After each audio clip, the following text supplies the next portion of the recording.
प्रयास करना पड़ता है, अभ्यास करना पड़ता है। ऐसा थोड़ी है कितना भी महंगा इंस्ट्रूमेंट ला करके तुम्हारे सामने रख दो और बोलो कि बजाओ, यदि बजाना नहीं आता तो उस लाख के इंस्ट्रूमेंट की कोई कीमत नहीं हुआ करती है।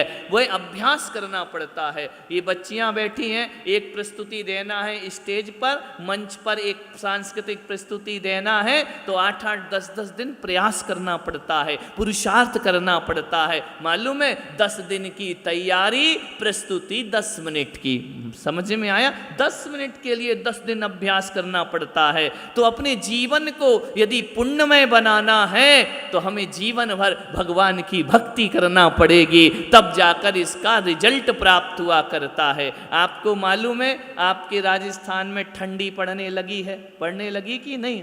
नहीं, हमारे यहाँ नहीं पड़ती। यहाँ तो मुश्किल से 4-6 दिन पड़ेगी दिसंबर में। यहाँ तो गर्म कपड़े भी नहीं पहनना पड़ते हैं। लेकिन आपके यहाँ बांसवाड़ा में ठंड पड़ने लगी। दिवाली से आदमी सोचने लगता है कि ठंड आ गई। मालूम है आपको कि जब ठंड लगती है तो क्या करते हो आप? गर्म कपड़े पहनते हो, स्वेटर पहनते हो, ऊनी कपड़े पहनते हो। कितने महीने पहनते हो?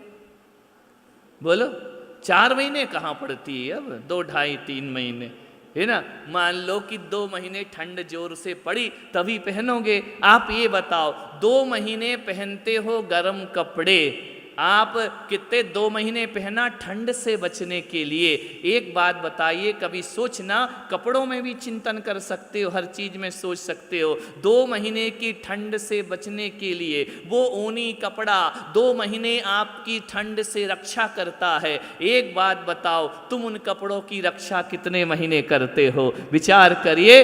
10 महीने तुम संभाल के रखते हो, तब 2 महीने वो तुम्हारी रक्षा करता है, तब वो तुम्हें बचाता है। 10 महीने संभालोगे तब 2 महीने कपड़ा तुम्हें संभालेगा। विचार समझ में आ रहा है ना? तो जो 10 महीने धर्म करता है तब धर्म 2 महीने तुम्हारी रक्षा करने को तैयार होते हैं। जीवन भर माल विचार करिए, ये फल है, ये फसलें हैं, ये अनाज है, इनको सुरक्षित रखोगे तब तुम्हारा पेट भरेगा। नहीं तो सुरक्षित नहीं रखा तो तुम्हारा पेट भरने वाला नहीं है। विचार करो, सोचना है आपको। ये जो आप जो गहने पहनती है ना महिलाएं, बड़े सुंदर सुंदर ऑर्नामेंट पहनते हैं, आभूषण पहनते हैं, मालूम है कब पहनती हो? शादी में, विवाह में, पर्यूषण में, मांगलिक अवसर पर पहनती हो। लेकिन उनकी संभाल कब तक करती हो? जिंदगी भर प्राणों से भी प्यारा उन्हें संभाल के रखते हो, तब जाके आभूषण तुम्हारा सौंदर्य बना करता है।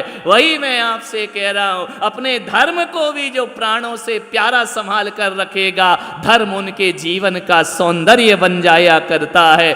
प्राणों से प्यारा धर्म को संभाल करके रखो, तब धर्म हमारी सहायता करेगा। ये जो मिलिट्री में खड़े हैं, सेना पर, सीमा पे खड़े हैं ना लोग, रोज रोज युद्ध होता है क्या? रोज रोज जंग होती है क्या? नहीं होती है। फिर भी वो सीमा पे खड़े रहते हैं जवान, लड़ने के लिए तैयार रहा करते हैं। युद्ध तो कभी कभार 5-10 साल में, एक आध बार 20 साल में होता होगा। लेकिन एक बात याद रखना, सैनिक पूरी जिंदगी भर उस सैनिक की रक्षा देश करता है, तब युद्ध के समय सैनिक हमारी रक्षा करता। सीता ने पूरी जिंदगी भर धर्म का पालन किया, पूरी जिंदगी शील व्रत का पालन किया। बचपन से लेकर राम के घर जाने तक, राम के घर से रावण के यहाँ रहने तक भी सीता ने अपना शुभोपयोग नहीं छोड़ा, सीता ने अपना व्रत नहीं तोड़ा। ध्यान रखना, जीवन भर सीता अपने शील की रक्षा करती है, तब एक बार अग्नि कुंड में धर्म उसकी रक्षा करता है। ध्यान रखना, जीवन भर धर्म की रक्षा की थी सीता ने, तब एक बार धर्म। हम सोचते यार कि एक बार मंदिर जाएं और जिंदगी भर धर्म हमारी रक्षा करते रहे। नहीं, धर्म रक्षा कब करता है? जब संकट आते हैं। धर्म रक्षा कब करता है? ध्यान रखना, छोटी मोटी बातों में धर्म क्या करो, सिर दुख रहा है, ठीक नहीं होता है, लाओ कोई मंत्र दे दो, कोई धर्म दे, ये छोटी मोटी तो मेडिकल की दवाई भी ठीक कर देगी। ध्यान रखना, उसमें ज्यादा ध्यान लगाने की कोशिश मत करो। पूरी जिंदगी जब दांव पर लगती है, तब धर्म हमारी रक्षा को आकर के खड़ा हो जाया करता है। मान तुंग का पूरा जीवन दांव पर लग गया, तब 48 तालों में, जिन्हें बेड़ियों में जकड़ के रख दिया, पूरे जीवन भर माने तुंगे आचार्य ने धर्म की रक्षा की, तब बुरे दिन में धर्म उनकी रक्षा करता। आज विपत्तियों से तुम कैसे बच जाते हो, कष्ट से कैसे बच जाते हो? आप सब यहाँ बैठे हैं, आपके जीवन में भी तो संकट आते होंगे ना, विपत्तियां आती होंगी, आपत्तियां आती होंगी, निराशा आती होंगी, लेकिन जब वो निराशा चली जाती है तो आपको लगता है यार इतना बड़ा संकट टल गया। कैसे टल गया पता ही नहीं चला। अरे कैसे पता चलेगा? ये संकट तभी टला है जब अच्छे दिनों में तुमने भगवान की भक्ति की है, तब ये संकट ऐसे चला जाता है कि हमको पता ही नहीं पड़ता है। कौन मानस है जीवन में जिसके जीवन में संघर्ष नहीं हुआ करता है? कौन व्यक्ति है इस दुनिया में जिसके जीवन में कोई संकट और कष्ट नहीं आया करते हैं? आप और हम तो मामूली लोग हैं। महापुरुषों के जीवन में भी कष्ट आया करते, तीर्थंकरों के जीवन में कष्ट आए, लेकिन वो कष्ट कैसे निकल जाते हैं पता नहीं चलता है। जब कष्ट होता है तो बहुत बड़ा दिन लगता है, ऐसा लगता कैसे दूर होगा ये संकट, कैसे टलेगा। लेकिन जब टल जाता है ना तो पूरे अपन जितना भी संघर्ष है वो भूल जाया करते हैं और फिर आनंद में जीना प्रारंभ कर देते। विचार करो, कोरोना में कितने लोग चले गए और आज अपन यहाँ बैठ के पूजा कर रहे हैं। क्या काम आया है? मास्क काम नहीं आया, ये सैनिटाइजर काम नहीं आया है, ध्यान रखना ये वैक्सीन भी काम नहीं आई है। अरे पूरी जिंदगी भर हमने कुछ धर्म कर लिया होगा तो आज यहाँ बैठकर भगवान की पूजा कर।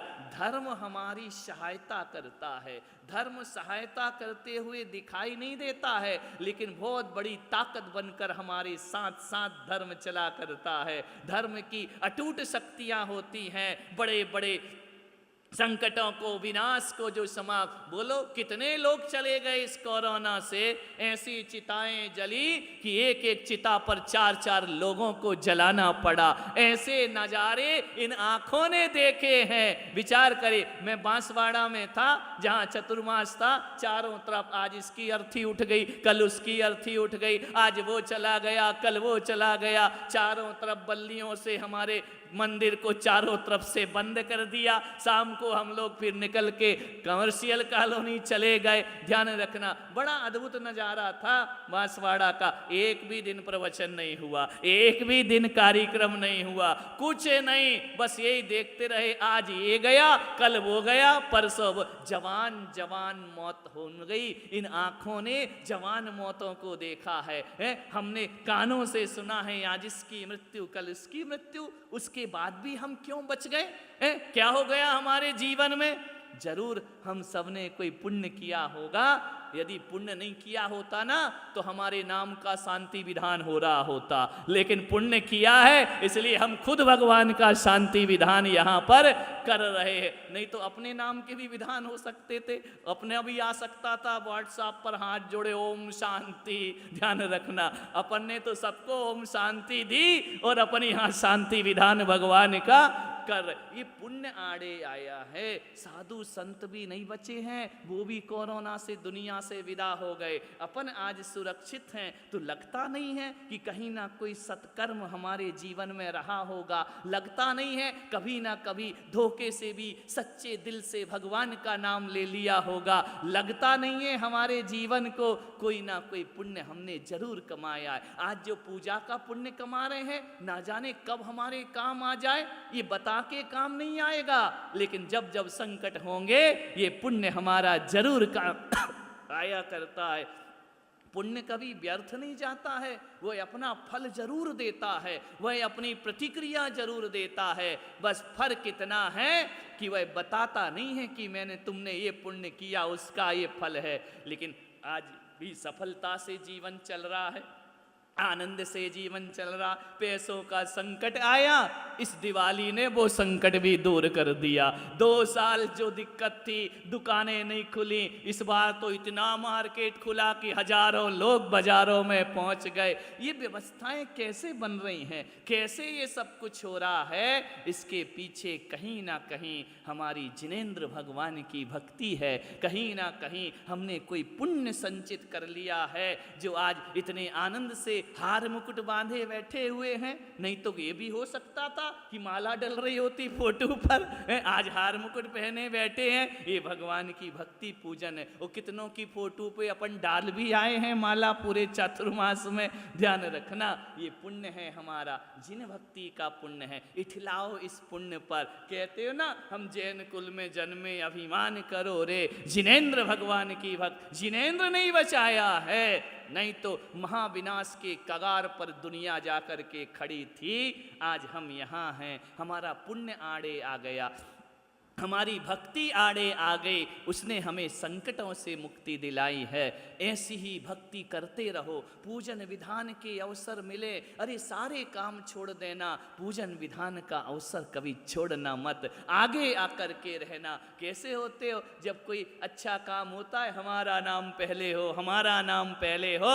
पूजन जब धर्म का काम हो तो अपना भी होना चाहिए कि हमारा नाम पहले आना चाहिए, हम सबसे आगे आना चाहिए। हमें सौभाग्य मिलना चाहिए भगवान के अभिषेक का, हमें सौभाग्य मिलना चाहिए मुनियों को आहार देने का, हमें सौभाग्य मिलना चाहिए किसी साधु की, संत की सेवा करने का। इतना आनंदित चातुर्मास यहाँ पर मेरा संपन्न हुआ है, मैं कुछ शब्दों में व्यक्त नहीं कर सकता। हालांकि मेरे चतुर्मास बड़े बड़े शहरों में हुए, बड़ी बड़ी सभाओं में हुए, हजारों हजारों लोग जो प्रवचनों में आते थे, हजारों हजारों लोग जो धर्म से जुड़ते थे। लेकिन इस जंगल में कोई नहीं। लेकिन मैं कह सकता हूँ कि यहाँ पर जो श्रद्धा भक्ति हमारे भक्तों ने दिखाई है, एक एक परिवार ने एक एक दिन का चातुर्मास का सौभाग्य प्राप्त किया है। ये तो शहर में भी प्राप्त नहीं होता। आज हमारे अरिहंत परिवार को सौभाग्य मिला, जिन शरणम तीर्थ पर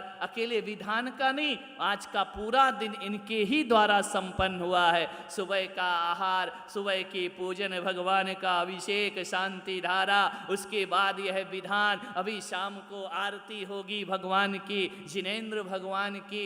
एक दिन का चातुर्मास कम से कम अपनी पीढ़ी को कह सकते हैं, हमने 4 महीने का भले नहीं कराया, लेकिन एक दिन का चातुर्मास कराने का सौभाग्य हमने प्राप्त किया। ये संत सेवा, ये गुरु सेवा कहाँ मिलती है? साधुओं की सेवा करने को दुनिया में बहुत पुण्य का योग होता है, तब संत सेवा हमको प्राप्त होती है। ऐसा सौभाग्यशाली परिवार, इसका सौभाग्य अखंड बना रहे, मैं आशीर्वाद प्रदान करता हूँ। ऐसे ही इनके घर में आज ये शांति विधान यहाँ पर हो रहा है। मैं तो यही कहता हूँ कि इस परिवार का हाथ, और जितने भी लोग बैठे, ये मत सोचो कि हमको आशीर्वाद नहीं दे रहे हैं, हम तो सबको देते हैं। मेरी समाज जिसका हम भोजन करते हैं, मेरी वो समाज जिसका हम पानी पीते हैं, हमारी वो समाज जो अपने बच्चों से ज़्यादा अपने संतों का ख्याल रखती है, हमारी वो समाज जो अपने घरों से ज़्यादा भगवान के मंदिरों का ध्यान रखती है, उस समाज का हाथ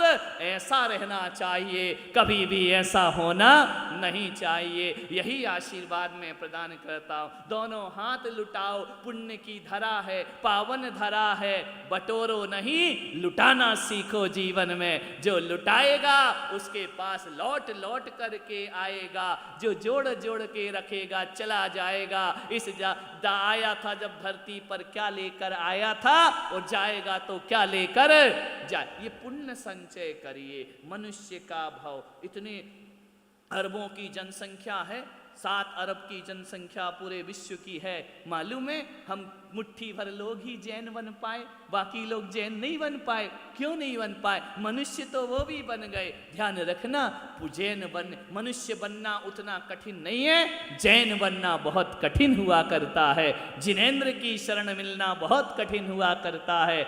आए हम इतना तो करें, जिनेंद्र बन पाए या ना बन पाए, अगले जन्म में जैन बनने की साधना करके यहाँ से जाएं, कि जब भी जन्म हो एक ही प्रार्थना करना, इस तीर्थ से जब घर लौटना, अपने घर वापस जाना तो यही कहना कि गर जन्म हो दोबारा मानव जन्म मिले, वो फिर से यही जिनालय जिनवर शरण मिले। यही जीवन का लक्ष्य होना चाहिए। हर जन्म में जिनेंद्र भगवान मिले, हर जन्म में जिनेंद्र की शरण मिले तो हमारा जीवन सार्थक होगा। पूरे परिवार को बार बार आशीर्वाद प्रदान करता हूँ। और अभी विधान बाकी है, अंतिम वलय की पूजन चल रही है। आए आलस में नहीं, पुण्य बड़े जोश से कमाना चाहिए। जैसे सुभाष सेठ दुकान में नोट बड़े जोर से कमाते हैं ना, आने दो आने दो आने दो, वैसे ही आज यहाँ पुण्य की दुकान खुली है, आने दो आने दो आने दो। मालूम है जब खुशी होती है तो क्या करता है आदमी, ऐसा मुंह लटका के बैठता है।